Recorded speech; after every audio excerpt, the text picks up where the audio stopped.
నల్గొండ జిల్లా మిర్యాలగూడలో పారిశుద్ధ్య కార్మికుడి అవతారమెత్తారు ఎమ్మెల్యే బత్తుల లక్ష్మారెడ్డి. పట్టణంలోని మున్సిపల్ కార్యాలయం నుండి గాంధీనగర్కు నేరుగా వాహనాన్ని నడుపుకుంటూ వెళ్లి చెత్తను సేకరించారు. కాలినడకన ఇంటింటికి తిరిగి పారిశుద్ధ్యంపై ప్రజలకు అవగాహన కల్పించారు. ముందుగా పారిశుద్ధ్య కార్మికుల పనితీరును ఉదయం 5 గంటలకు నేరుగా వెళ్లి పరిశీలించారు. పట్టణ పరిశుభ్రత విషయంలో సిబ్బంది నిర్లక్ష్యం వహిస్తే కఠిన చర్యలు తీసుకుంటామంటూ హెచ్చరించారు. ఈ సందర్భంగా ఎమ్మెల్యే మాట్లాడుతూ రాష్ట్రంలో అత్యంత పరిశుభ్ర పట్టణంగా మిర్యాలగూడ అని తీర్చిదిద్దాలని చెప్పారు. మిర్యాలగూడను స్వచ్ఛ పట్టణంగా తీర్చిదిద్దేందుకు ప్రతి ఒక్కరూ భాగస్వాములు కావాలని కోరారు.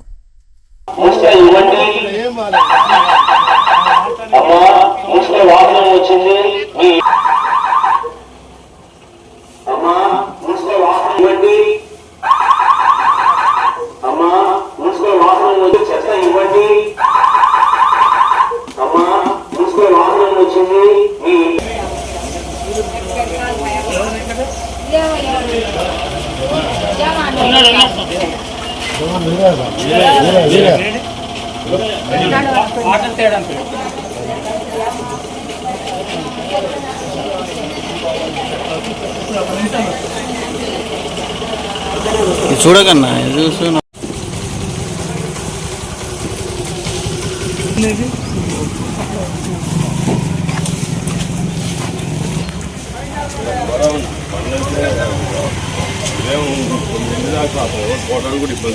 ఎందుకు ఇంత లేట్ ఏంది గలీజ్